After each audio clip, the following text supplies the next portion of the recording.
پاکستان کی تعمیر و ترقی اور امیج بحال کرنے کے لیے کاوشیں تاریخ میں لکھی جائیں گی۔ وزیر اعظم شہباز شریف کا اسلام آباد میں شاہین چوک انڈر پاس منصوبے کی سنگ بنیاد کی تقریب سے خطاب۔ کہا، اسلام آباد کی خوبصورتی میں اضافہ کیا جا رہا ہے۔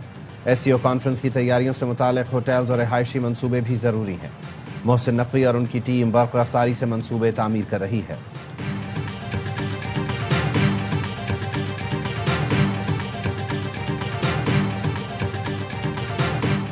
ملک دشمن خارجی دہشت گردوں کا تعاقب جاری، 2 مختلف کارروائیوں میں 16 خارجی جہنم واصل۔ ٹانک میں انٹیلیجنس بیسڈ آپریشن میں 8 بھارتی اسپانسرڈ خوارج ہلاک۔ سیکیورٹی فورسز کے لکی مروت کے علاقے وانڈا شیخ اللہ میں دوسری کارروائی، 8 خارجی جہنم واصل، 5 شدید زخمی۔ سیکیورٹی ذرائع کا کہنا ہے مہارت سے کی گئی کارروائی میں خارجیوں کو فرار کا موقع نہ مل سکا۔ وزیر اعظم اور وزیر داخلہ کا خوارج کو جہنم واصل کرنے پر سیکیورٹی فورسز کو خراج تحسین۔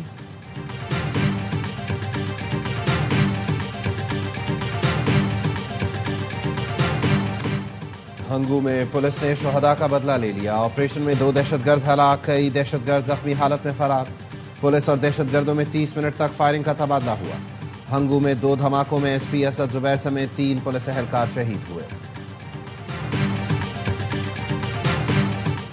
اور پنجاب کو غیر قانونی اسلحے سے پاک کیا جائے گا۔ غیر قانونی اسلحہ 15 دن میں جمع کرانے کی ہدایت۔ لائسنس یافتہ اسلحے کے مالک اور جاری کرنے والے کی تصدیق کی جائے گی۔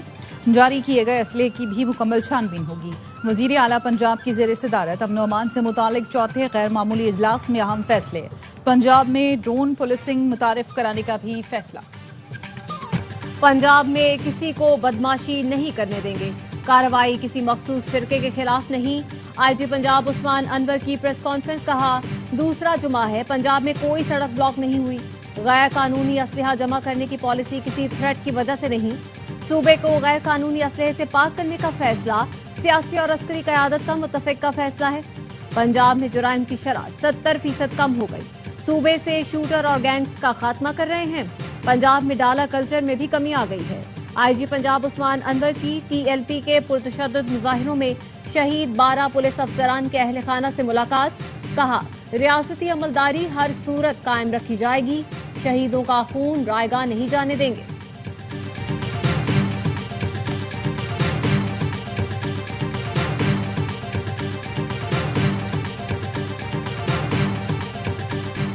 وزارت داخلہ نے ٹی ایل پی پر پابندی کا نوٹیفیکیشن جاری کر دیا۔ اعلامیے میں کہا گیا ہے، وفاقی حکومت سمجھتی ہے ٹی ایل پی دہشت گردی میں ملوث ہے۔ وفاقی حکومت نے تحریک لبیک پاکستان کو فرسٹ شیڈول میں شامل کرنے کی ہدایت کر دی۔ وزارت داخلہ کی رپورٹ وزارت قانون کو بھجوائی جائے گی۔ وزارت قانون ریفرنس تیار کر کے سپریم کورٹ میں جمع کرائے گی۔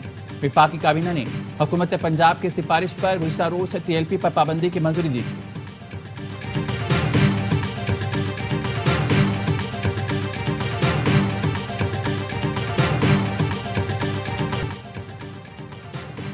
وزیر اعلیٰ خیبر پختونخوا نے پولیس کے لیے نئی آپریشنل گاڑیوں کی خریداری کی منظوری دے دی۔ سہیل آفریدی کا کہنا تھا، تمام اضلاع میں تھانوں کی استعداد کار بڑھانے کے لیے آپریشنل گاڑیاں دی جا رہی ہیں۔ پولیس کو 1.89 ارب کی لاگت سے بلٹ پروف گاڑیوں کی فراہمی پر بھی کام جاری ہے۔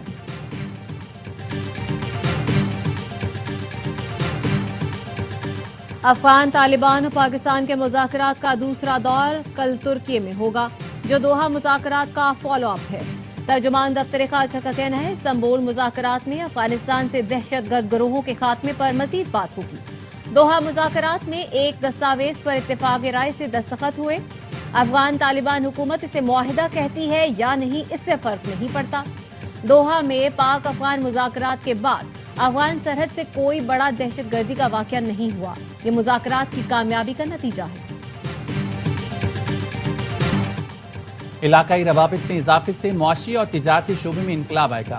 وزیر اعظم شہباز شریف کا ریجنل ٹرانسپورٹ منسٹرز کانفرنس سے خطاب۔ کہا، ہمارا خطہ بیلٹ اینڈ روڈ منصوبے تک روابط کا محور پاکستان اقتصادی راہداری منصوبے کے دوسرے مرحلے میں داخل ہو رہا ہے۔ وزیر اعظم کا کہنا تھا، پاکستان ڈیجیٹل انفراسٹرکچر کے شعبے میں سرمایہ کاری کر رہا ہے۔ نوجوان نسل کو جدید دور کے تقاضوں کے مطابق تربیت فراہم کرنا ترجیح ہے۔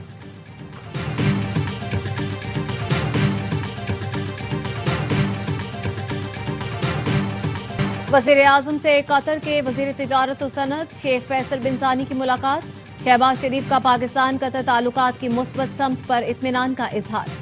علاقائی اور عالمی مسائل پر قطر کے مسلسل حمایت پر شکریہ ادا کیا۔ وزیر اعظم نے توانائی، زراعت، غذائی تحفظ، IT، سیاحت، انفراسٹرکچر میں تعاون بڑھانے پر زور دیا۔ دو طرفہ تجارت اور سرمایہ کاری میں اضافے کی اہمیت اجاگر کی۔ قطری سرمایہ کاروں کو SIFC فریم ورک کے تحت نئے مواقع سے فائدہ اٹھانے کی دعوت دی۔ دونوں رہنماؤں کا مشترکہ اہداف کو عملی شکل دینے پر اتفاق۔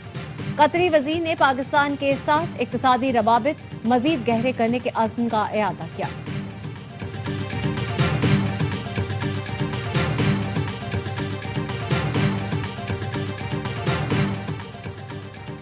وزیر خزانہ کی زیر صدارت کمیٹی برائے حکومتی ملکیتی اداروں کا اجلاس۔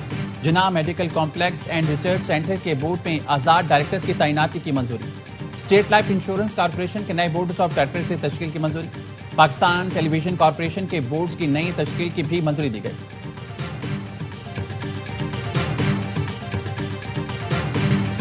26 نومبر احتجاج کیس میں علیمہ خانم کا قومی شناختی کارڈ اور پاسپورٹ بلاک کرنے کا حکم۔ بینک اکاؤنٹس منجمد اور ضامن کی جائیداد ضبط کرنے کے بھی احکامات۔ علیمہ خانم طلبی کے باوجود راولپنڈی کی انسداد دہشت گردی عدالت میں پیش نہ ہوئی۔ سماعت 27 اکتوبر تک ملتوی۔ میڈیا سے گفتگو میں علیمہ خانم نے کہا، مجھ پر سارے کیسز وانی کا پیغام میڈیا تک پہنچانے کے ہیں۔ خیبر پختونخوا والے کہہ رہے تھے کہ پی چلیں، مجھے کوئی فرق نہیں پڑتا، آج گرفتار کریں یا کل۔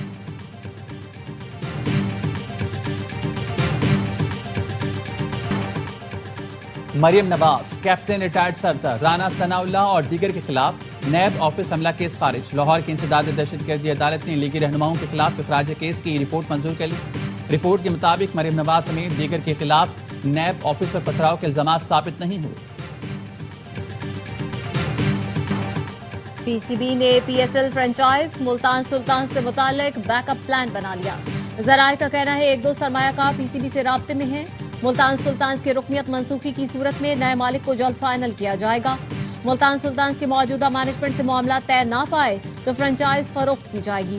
PCB نے ملتان سلطان کی مینجمنٹ کے خلاف کوڈ آف کنڈکٹ کی خلاف ورزی پر قانونی نوٹس بھیجا تھا، جس کو ملتان سلطان کے مالک علی ترین نے پھاڑ دیا تھا۔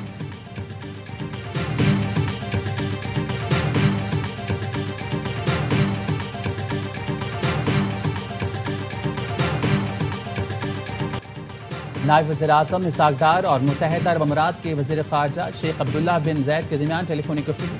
ترجمان دفتر خارجہ کہنے ہیں دونوں نے اہم علاقائی اور عالمی امور پر غور کیا۔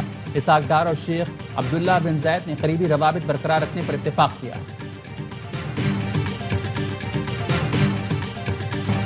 پاکستان نے اقوام متحدہ میں بھارت کا گھناؤنا چہرہ بے نقاب کر دیا۔ پاکستانی کونسلر سائمہ سلیم نے اقلیتوں کے مسائل پر اجلاس سے خطاب میں کہا، اسلاموفوبیا کے بڑھتے رجحان پر گہری تشویش ہے۔ بھارت میں انتہا پسند نظریات کے بھیانک نتائج سامنے آ رہے ہیں۔ بھارتی ریاستی پالیسی اقلیتوں کے خلاف نفرت پر مبنی ہے۔ بھارت میں عبادت گاہوں پر حملے اور نسل کشی کے اعلانات معمول ہیں۔ بھارتی انتہا پسند ریاستی پالیسی بین الاقوامی امن کے لیے خطرہ ہے۔ عالمی برادری اقلیتوں پر مظالم میں ملوث مجرموں کو جواب دہ ٹھہرائے۔ ہمارے علاقے کھنڈر بنے ہیں، ساری زندگی کی جمع پونجی اسرائیل نے خاک میں ملا دی۔ گھروں کو لوٹنے والے غزہ کے شہریوں کی دہائی، بین الاقوامی برادری سے گھروں کو تعمیر کرنے میں مدد کی اپیل۔ حکام کے مطابق غزہ میں اسرائیلی بمباری سے 70% رہائشی علاقے کھنڈر بن چکے۔ جنگ بندی کے باوجود لوگوں کو امداد نہیں مل رہی۔ رفح کراسنگ بند ہونے سے امدادی ٹرک غزہ میں داخل نہیں ہو رہے۔ اقوام متحدہ کا رفح کراسنگ فوری کھولنے کا مطالبہ۔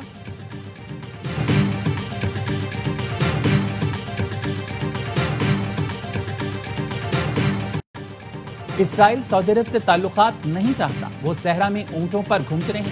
اسرائیلی وزیر خزانہ نے سعودی عرب سے تعلقات قائم کرنے کا امکان سختی سے مسترد کر دیا۔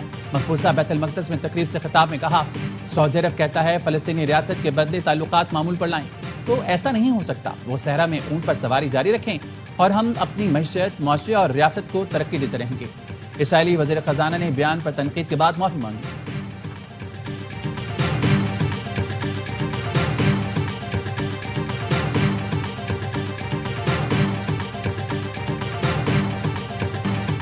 مغربی کنارے سے متعلق فکر کرنے کی ضرورت نہیں، اسرائیل مغربی کنارے میں کچھ نہیں کرے گا۔ امریکی صدر ڈونلڈ ٹرمپ کہتے ہیں مختلف وجوہات کی بنیاد پر ونزویلا سے خوش نہیں، ونزویلا کے خلاف زمینی کارروائی کریں گے۔